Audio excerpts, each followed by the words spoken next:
இந்த நிலையில நேர்களே நமக்கு இன்னொரு தகவல் கிடைக்கப்பெறுகிறது. மீண்டும் 3வது முறையாக நேரு உள்விளையாட்டு அரங்கத்துல ஏற்பாடுகள் செய்ய தொடங்கியிருக்காங்க அப்படின்னு வருது. இதுவும் ஒரு ரிப்பீட் செய்தி. 3 நாளா அவங்களும் மாற்றாங்க கலட்டுறாங்க. நேரு உள்விளையாட்டு அரங்கத்துல அங்க செட்டு போடுறாங்க, திருப்பி கலட்டுறாங்க, திருப்பி சேரை போடுறாங்க, திருப்பி எடுத்து வைக்கிறாங்க. இப்ப திருப்பி சேரை போட ஆரம்பிச்சிருக்காங்கன்னு கேள்விப்படுறோம். ஆனா எதுவுமே ஆளுநர் சொல்லாம உறுதி இல்ல. திரும்ப சொல்றேன், ஆளுநர் சொல்லாம உறுதி இல்ல. கரெக்ட் தானே? அனுபவம் பேசுது.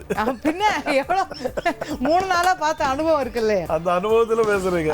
4ஆம் தேதியில இருந்து நீங்க யோசிச்சு பாருங்க. தேர்தல் முடிவு வந்ததுல இருந்து அதுக்கப்புறம் அவர் ஆட்சி அமைக்க போய் அனுமதி கோரி அதுக்கப்புறம் காங்கிரஸ் கட்சி ஆதரவு தரேன்னு சொல்லி அன்னைக்கு ஒரு பெரிய கொண்டாட்டமா இருந்துச்சு. ஆஹா, காங்கிரஸ் கட்சி வந்துருச்சுன்னு.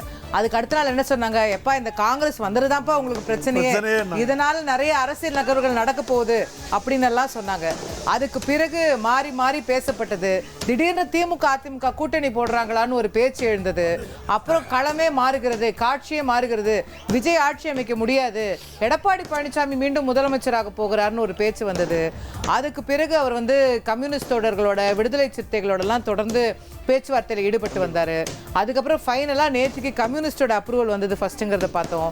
அப்புறம் இந்திய கம்யூனிஸ்ட் வந்தது, அப்புறம் மார்க்சிஸ்ட் கம்யூனிஸ்ட் வந்தது. விடுதலை சிறுத்தைகள் வந்துருச்சு முடிஞ்சிருச்சு, ஒன்றும் பிரச்சனை இல்லைன்னாங்க. ஆனா லெட்டரை நம்ம கண்ணிலே காட்டல. அப்புறம் மீண்டும் லெட்டர் எல்லாம் எடுத்துக்கிட்டு ஆளுநர் மாளிகைக்கு போனாரு.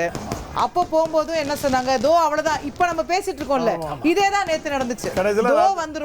தோ வந்துரும் கடைசியில கோல பண்ண உங்களுக்கு 10 மணிக்கு சாத்தும் போது ஒருத்தர் கொண்டு போய் ஒரு ஜெராக்ஸ் காப்பி எடுத்து நம்ம நைட் பிரேக்கிங் நியூஸ் போட்டோம். நீங்களும் தான் இருந்தீங்க நம்ம கூட. இல்ல விழிசிக்காவோட லெட்டர் வரலன்னு. அதனால நம்ம எதையுமே பொறுமையா நடந்தது.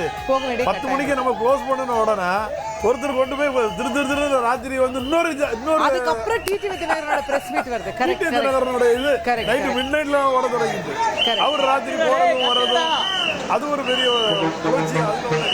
காலையில் அதுக்கு ஒரு பிரஸ் மீட். இனி செல்லும் இடமெல்லாம் செய்தி.